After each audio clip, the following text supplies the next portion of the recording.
India's External Affairs Minister Sushma Swaraj is in New York to attend the annual UN General Assembly. On the sidelines, though, she is part of several multilateral meetings, including those of SAARC and BRICS. But what exactly are these organizations other than easy-to-pronounce acronyms? Here's the breakdown. The South Asian Association for Regional Cooperation, or SAARC, is a regional intergovernmental organization and geopolitical group of South Asian countries.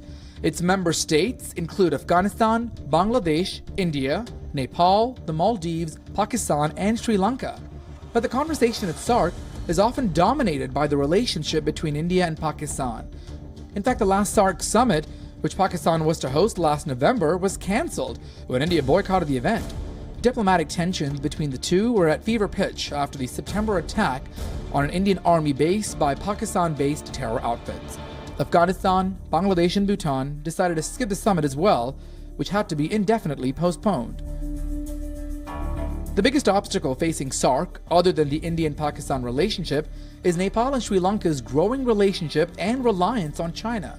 Beijing isn't a member of SAARC, but it is buddies with Pakistan, Sri Lanka, and Nepal, and provides indirect influence in the group, something that India is never too happy about. The BRICS economic grouping started in June of 2006 with Brazil, Russia, India, and China. The focus was on economic development and presenting a counterweight to the hegemony of the West on the world's economy. South Africa joined in 2010, adding the S to the end of the BRICS acronym. Much like SAARC, the proceedings at BRICS are dominated by the relationship between India and China. The two Asian giants are economic powerhouses, home to the world's largest populations and neighbors. The rivalry is almost mandated.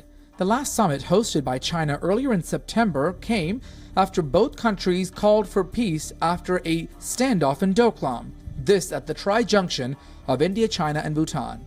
The two-month stalemate saw an exchange of diplomatic barbs, shrill media commentary, and fears that the situation would deteriorate into a military confrontation. It didn't, but China and India dominated the proceedings when the heads of the BRICS nations gathered in Xiamen a few days later. But China and India are not the only issue that BRICS faces. The economic slowdown in South Africa, which has brought its growth rate to almost zero. Also, the political and economic instability in Brazil are causes for concern. Add to that, the crossing of bilateral ties between member countries within and outside the group create interesting intersections of convergence and divergence alike. Bureau Report, WION.